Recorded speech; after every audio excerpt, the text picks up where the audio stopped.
as power plants running on fossil fuels heat up the Earth. The whole system is hanging by a thread. Scientists race to find a better, greener way. This is really exciting because it happens even faster than the first steps of photosynthesis.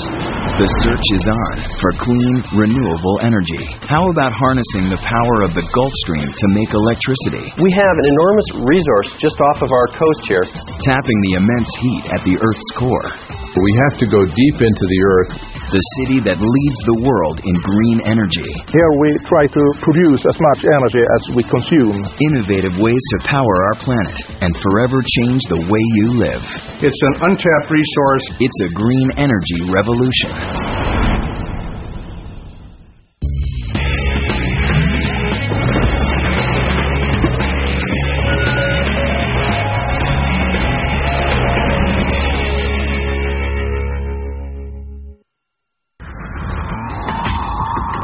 The world is using a lot of energy right now.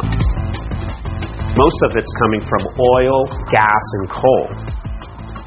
Scientists say fossil fuels must be replaced by clean, renewable energy, or else We will run into more problems of climate change, nuclear proliferation, and so on, and those could become very unmanageable and make the world a very unsafe and unpleasant place.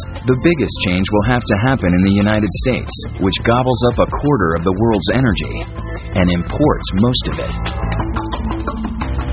We're so dependent on other nations, we really have no energy independence.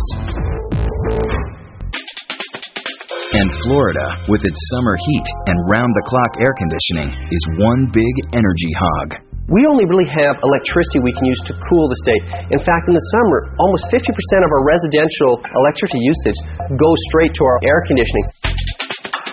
I'm Dr. Rick Driscoll, Professor of Ocean Engineering, Florida Atlantic University. Florida's unique. We have over 80% of our electricity produced from hydrocarbons.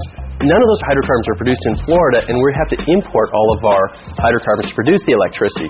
If that supply is cut off, Florida is shut down.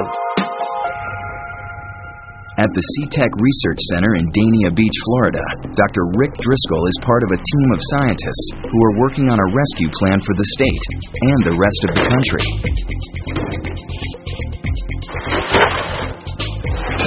They think they've found a way to power the entire state by putting a massive turbine farm on the ocean floor.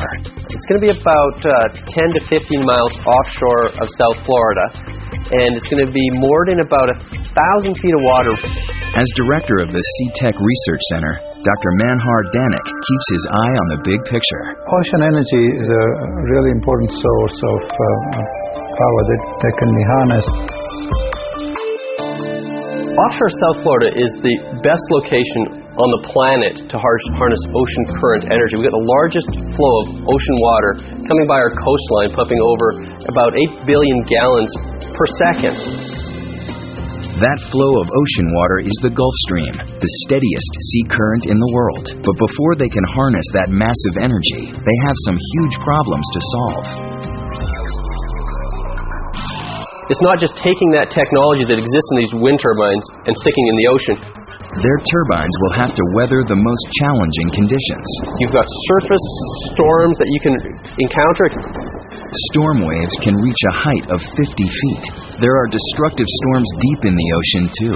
If the current shifts and the turbine can't keep track, or if the turbine essentially becomes unstable, it could actually crash into the sea floor. And connecting the turbines 1,000 feet below the surface will be a difficult engineering feat. We obviously can put people in space, put people on the moon,